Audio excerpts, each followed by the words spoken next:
What's up, everybody? Andrew here. Haven't made a video in a while. I've been busy. We went on vacation to Washington, D.C. not last week, the week before. My kids had spring break then. We did so many things when we were there. If you haven't been already, I highly recommend it. There are a lot of amazingly educational things that were there. Probably the neatest thing that I learned, which has no relation to the topic of this video whatsoever, is the Declaration of Independence. We waited online. We went to the National Archives. We waited online and we saw the Declaration of Independence. It has been so widely put on display that you can hardly read it. The letters are so faded. Anyway, that was the most interesting thing. So, the topic of this video is a book report. Since I graduated from anesthesia school about 2 years ago now, I've really made it a point to read more. I really like reading. I don't like reading off a computer or a phone or Kindle, Nook, whatever. I like to actually read a book. I was talking with a physician assistant in the operating room, and I told him I was reading Into the Wild by John Krakauer, I believe.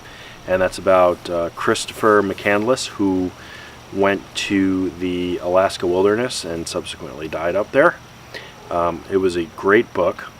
And then we got to talking about being outdoors, and he told me he is approaching retirement age. He is not that far off. And he told me he wanted to hike the Appalachian Trail. So, me too. So we were talking about the Appalachian Trail for a good 20-30 minutes, and he told me what book he was reading, which just happens to be the book that I have here, Walking the Appalachian Trail by Larry Luxemburg. So when we were in DC, I had something to return to REI, and being that I live in Naples, I do not have an REI within 3 hours. The closest one is just north of Orlando, and I'm not driving 3 hours. I mean, I love REI, like, it is my favorite store, but I'm not driving 3+ hours through Orlando traffic and the traffic on I-4 to go to an REI. So there were 6 REIs in Washington, D.C. I had something to return, so I hopped on the train, the metro, and I went over to the REI. I returned what I needed to return, and I was just browsing because I hadn't been to one in a while. I like just touching all the stuff and playing with the new camping equipment, backpacking equipment. So anyway, I found this book, Walking the Appalachian Trail. And I didn't realize it at the time, but this book was written in 1994. So a lot of the accounts and what is written comes from before all these modern comforts that we have today.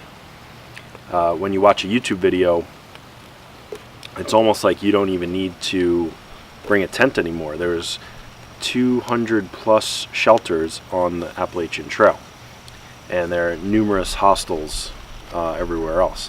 So what this book accounts for is, the first person to thru-hike it, how it was even established, where it was.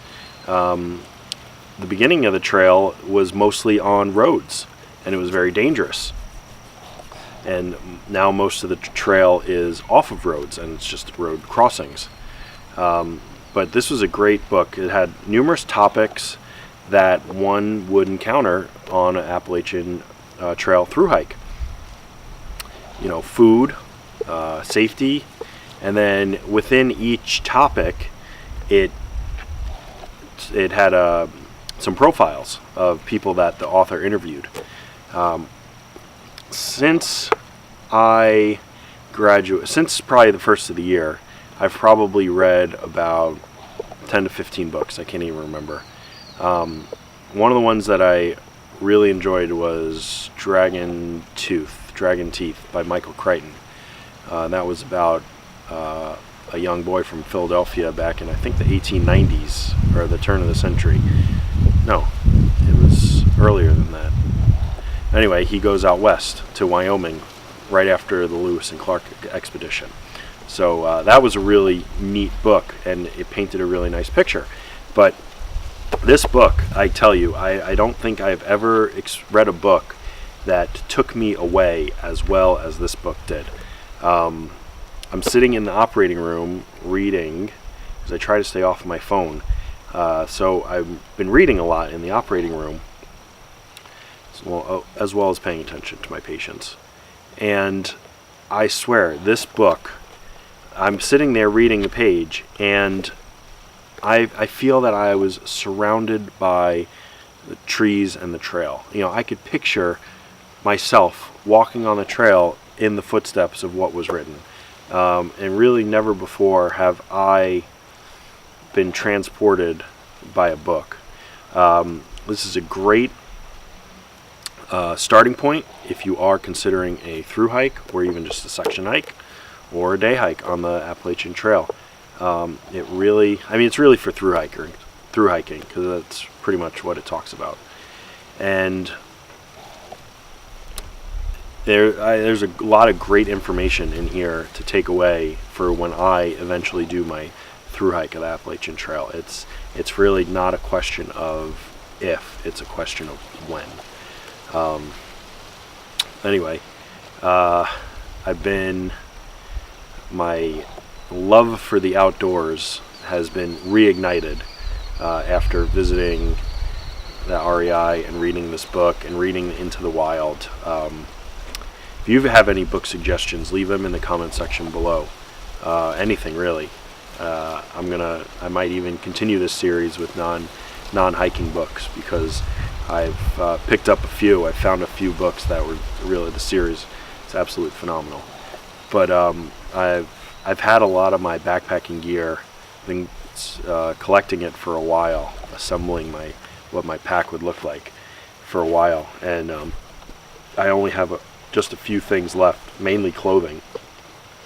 And then I'm going to try and get a long weekend over the summer to take a backpacking trip, whether it's by myself or with Ryan. I'm not sure yet. But this is a great book. I highly recommend it. You know, if you love the outdoors as much as I do, you won't be able to put it down. And so if you like this video, give me a thumbs up, hit that red subscribe button, and leave a comment in the comment section below, and I'll see you in the next video.